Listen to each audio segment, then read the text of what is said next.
Herkese merhabalar. Eser'in mutfağına hoş geldiniz. Bugün sizler için yapımı çok kolay ve çok lezzetli bir börek tarifi hazırladım. Sahur vakitleriniz için çok kolay ve pratik olacak bir tarif. Dilerseniz nasıl yapmışım buyurun hemen başlayalım. Yoğurma kabımın içerisine 1,5 su bardağı ılık su, 1 paket kuru maya ve 1 tatlı kaşığı şeker ekleyip şeker eriyinceye kadar karıştırıyorum.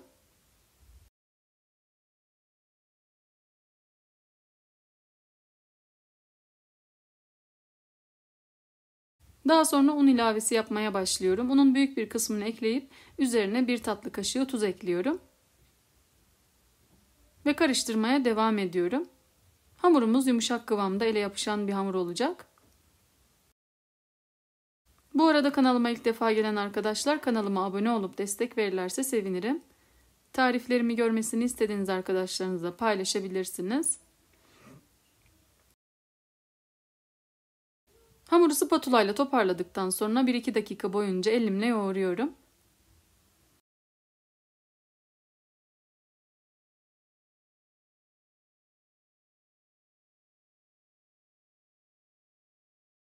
Hamuru şöyle bir toparlayıp sizlere kıvamını göstermek istiyorum. Yumuşak, ele yapışan bir kıvamı var.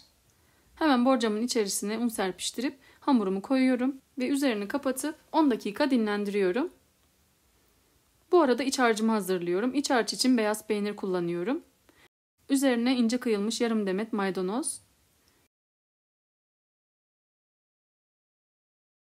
bir orta boy ince kıyılmış kuru soğan ekliyorum. Ve üzerine yarım tatlı kaşığı kadar acı pul biber ekliyorum. Ve malzemelerimi karıştırıyorum. Baharat olarak istediğiniz baharatları ekleyebilirsiniz.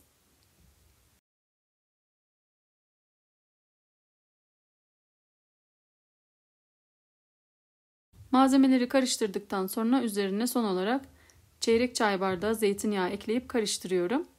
İç harcımı hazırladıktan sonra kenara alıyorum. Bu arada 10 dakika dinlenmiş olan hamurumu da masanın üzerine alıyorum ve bezeleme işlemine geçiyorum. Hamurumu öncelikle rulo haline getiriyorum. Daha sonra da hamur kesici yardımıyla 12 eşit parçaya ayırıyorum.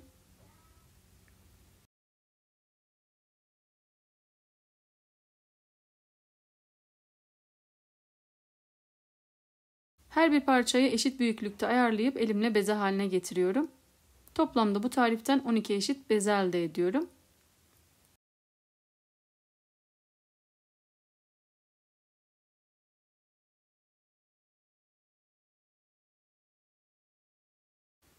Hamurların tamamını beze haline getirdikten sonra tabağın üzerine un serpiştiriyorum ve bezeleri tabağın üzerine yerleştiriyorum.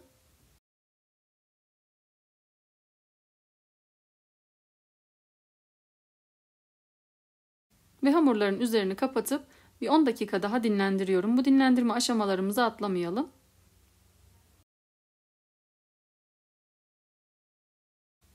On dakika dinlenmiş olan hamurlarımı açma işlemine geçiyorum. Gördüğünüz gibi çok güzel şekilde dinlenmiş ve yumuşacık olmuş.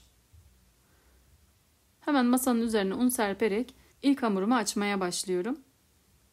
Siz isterseniz bu işlemi merdane ile de yapabilirsiniz. Ben oklavayla tatlı tabağı büyüklüğünde büyütüyorum.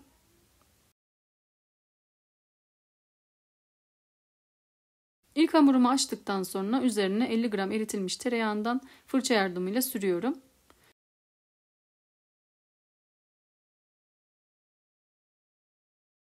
Ve orta kısmına bir rulet yardımıyla çizgi atıyorum. Daha sonra da hazırlamış olduğum iç harçtan yaklaşık 3 tatlı kaşığı kadar ekleyip her tarafına güzelce dağıtıyorum. Tarifimde kullanmış olduğum malzeme listesini açıklama bölümüne ekliyorum. Kaçıran arkadaşlarımız oradan bakabilir. Böreğimin iç harcını eşit şekilde düzelttikten sonra katlama işlemine geçiyorum. Ucundan tutarak üçgen şekli veriyorum. Ve uç kısımlarını iyice kapatıyorum ki pişerken dağılmasın. İlk böreğimi temiz bir bezin üzerine alıyorum ve kalan bezeleri de aynı şekilde hazırlıyorum.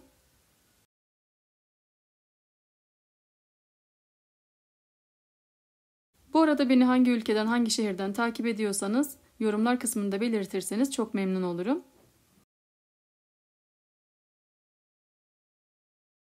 Eğer börekte farklı iç harçları kullanmak isterseniz aynı şekilde hazırlayarak kullanabilirsiniz.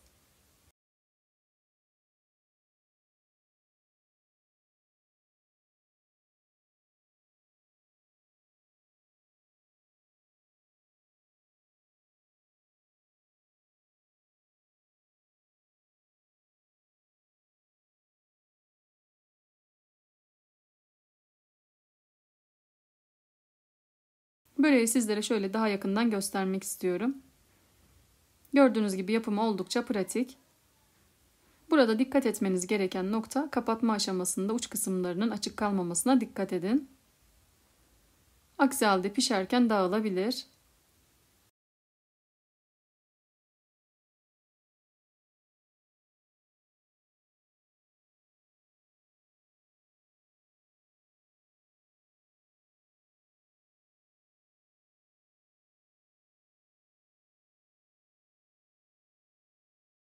Böreklerin tamamına şekil verdikten sonra hemen pişirme aşamasına geçiyorum. Isınmış olan tavanın içerisine bir miktar sıvı yağ ekledim ve fırçayla her tarafına sürdüm. Daha sonra börekleri içerisine diziyorum. Bu arada ocağın altı orta ateşte. Çok yüksek ateşte pişirmeyelim ki katlarımız güzelce pişsin. Böreğin altı pembeleştikten sonra dikkatlice ters çeviriyorum ve iki taraflı pişiriyorum.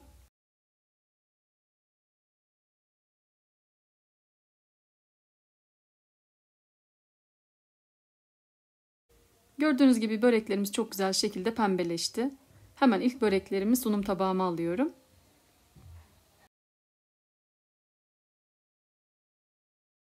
Ve diğer böreklerimi de aynı şekilde pişirmeye devam ediyorum.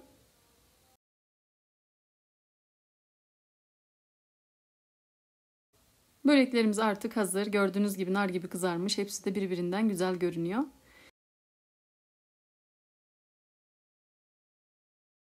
İçi de çok güzel şekilde pişti. Bu iç harcını bu böreğe çok yakıştırıyorum. Kesinlikle denemenizi tavsiye ederim. Fazladan yaparak buzdolabında muhafaza edebilirsiniz. Daha sonra da sahur vaktinde ısıtarak yiyebilirsiniz. Deneyecek olan arkadaşların yorumlar kısmında düşüncelerini bekliyor olacağım.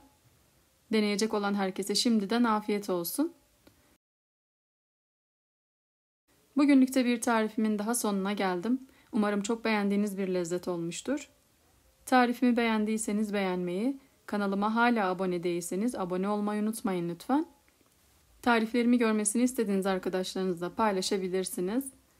Bildirim zilini aktifleştirerek paylaşımlarımdan anında haberdar olabilirsiniz. Farklı ve lezzetli tariflerde görüşmek üzere. Kendinize çok iyi bakın. Hoşça kalın.